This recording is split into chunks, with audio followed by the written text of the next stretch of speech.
So which quadrant are you spending the majority of your time? 1, 2, 3, or 4?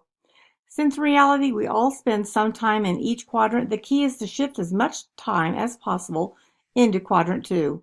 And the only way you'll find more time for quadrant 2 is to reduce the amount of time you spend in the other quadrants. Here is how to do that. Shrink quadrant 1 by procrastinating less. You're always going to have lots to do in quadrant 1, that's guaranteed. But if you can cut your procrastination in half by doing important things early, you'll be in quadrant 1 far less often. And less quadrant 1 means less stress. Say no to quadrant 3 activities. Learn to say no to unimportant things that pull you away from more important ones.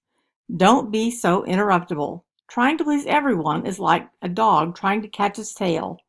Remember, when you're saying no, you're really saying yes to more important things. Cut down on quadrant 4 slacker activities.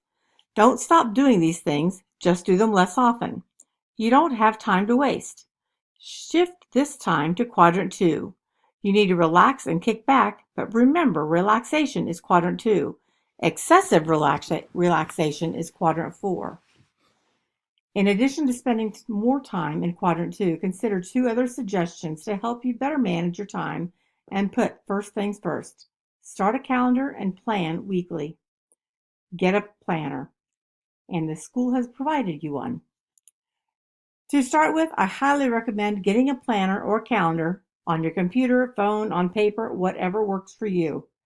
Just somewhere with space to write down appointments, to-do lists, and goals. There are some great apps for calendars, or if you want, you can buy a paper planner and make your own out of a spiral-bound notebook. Some of you might be thinking, I don't want my life to be tied to a planner. I like my freedom. If this is you, keep in mind that a planner wasn't designed to tie you down, but to free you up. With the planner, you'll no longer have to worry about forgetting things or double booking yourself. It will remind you when your papers are due and tests are to be taken. You can keep up on all your important information in one place instead of scattered all over. A planner is not meant to be your master, but a tool to help you live your life. Plan weekly. Take a few minutes each week to plan your week and see what a difference it can make. Why weekly? Because we think in weeks, and because daily planning is too narrow a focus, and monthly planning is too broad of a focus. Once you have a planner of some sort, follow this 3-step weekly planning process. Step 1, identify your big rocks. At the end or beginning of each week, sit down and think about what you want to accomplish for the upcoming week. Ask yourself, what are the most important things I need to do this week? I call these your big rocks. They are sort of like mini goals and should be tied into your mission statement and longer-term goals. Not surprisingly, you'll find that most of them will be in quadrant 2. You might come up with a list of big rocks that looks something like this. My big rocks of the week. Study for chemistry test. Finish The Great Gatsby for English. Attend Carly's game. Finish summer job applications. Party at Angeli's. Work out 3 times. So how do you know which are your big rocks?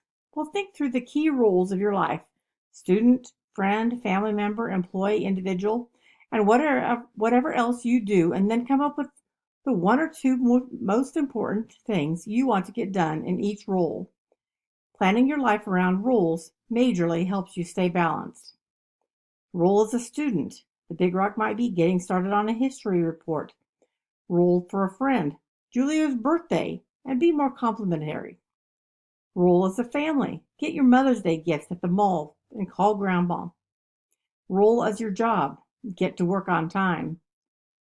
Role for yourself. Go to Jaden's gig. Write in your journal every night. Role as a debate team member. Research arguments and practice your openings. Don't get carried away when you're identifying your big rocks of the week.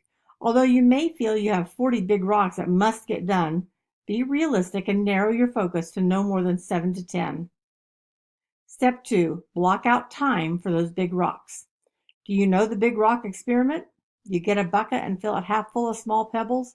You then try to put several big rocks in the bucket, on top of the pebbles, but they don't all fit. So you empty the bucket and start over. This time you put the big rocks in the bucket first, followed by the pebbles. The pebbles neatly fill in the spaces around the big rocks. This time it all fits. The difference is in the order in which the rocks and the pebbles were placed in the bucket. If you put the pebbles in first, the big rocks don't all fit. But if you put the big rocks in first, everything fits, big rocks and pebbles. Big rocks represent your most important things.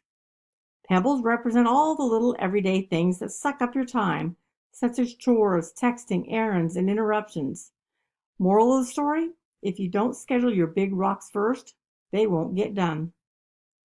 During your weekly planning, block out time for your big rocks by putting them in your calendar. For example, you might decide that the best time to get started on your history report is Tuesday night, and the best time to call your grandma is Sunday afternoon. Now block out those times. It's like making a reservation. If your big rock, such as give out 3 compliments each day this week, doesn't have a specific time attached to it, write it somewhere in your planner where it can be seen. If you block out time for your big rocks first, the other everyday activities will fit in as well. And if they don't, who cares? You'd rather push aside pebbles than big rocks. Take care of them next week. Step 3, schedule everything else. Once you have your big rocks booked, schedule in all of the other little to-do daily tasks and appointments. Here's where the pebbles go. Take note of upcoming events and activities like a vacation, a friend's concert, or a birthday. Adapt daily. You'll probably need to rearrange some big rocks and pebbles now and then, so adapt each day as needed. Try your best to follow your plan, but if you don't accomplish everything you set out to do, no big deal. Even if you only get a third of those big rocks accomplished, that's a third more than you might have accomplished without planning ahead. If this weekly planning method feels too rigid or complicated, don't scrap it entirely. Just do weekly planning light. For example, you may find you only want to schedule 2 or 3 big rocks for the week, and that's about it. The point is, the simple act of planning ahead each week will help you focus on your big rocks and consequently accomplish so much more. Does it really work? Does this time management stuff really work? You bet it does. I have personally read numerous emails and letters from teens who have had great success with the above suggestions. Here are comments from 2 teens who were taught about the time quadrants and began using a planner and doing weekly planning. Jacob: I remember looking at the diagram of the time quadrants and saying, man, this is true. I do a lot of last-minute things, like homework. If a paper was due, I'll do it Sunday night, to turn it in on Monday. Or if there was a test on Friday, I'd skip school on Thursday to study for the test. I was pretty much in crisis. Once I figured out what was important to me, I started to prioritize and started using a planner. If I wanted to go fishing, I would say, well, this other thing is more important. I'll do that first, and then maybe tomorrow I'll have the whole day to fish. Eventually, I started studying more effectively, aced my tests, and everything just fell into place. My life would have been less stressful if I only had used my time more effective earlier. Brooke: my stress level has decreased because I'm no longer constantly trying to remember what I have to do a few days ahead. Now I can pull out my schedule and I'm all set. When I get in a bad mood and stressed out, I look at my schedule and realize that I still have time to do everything, especially the things just for me. One of the few things that can't be recycled is wasted time. So make sure you treasure each moment. In the words of Queen Elizabeth I on her deathbed, all my possessions for one moment of time. The other half. Time management isn't all there is to habit 3. It's only half of it. The other half is learning to overcome fear and peer pressure. It takes courage and guts to stay true to your first things, like your values and standards, when the pressure is on. I once asked a group of kids, what are your first things? To which they answered, among other things, family, friends, freedom, excitement, growth, trust, God, stability, belongings, and looks. I then asked, what keeps you from putting these things first in your life? Not surprisingly, fear and peer pressure were 2 of the top responses. So we're going to talk about how to deal with these. The comfort zone and the courage zone. Putting your first things first takes courage, and it'll often cause you to stretch outside your comfort zone. Take a peek at the courage and comfort zone diagram.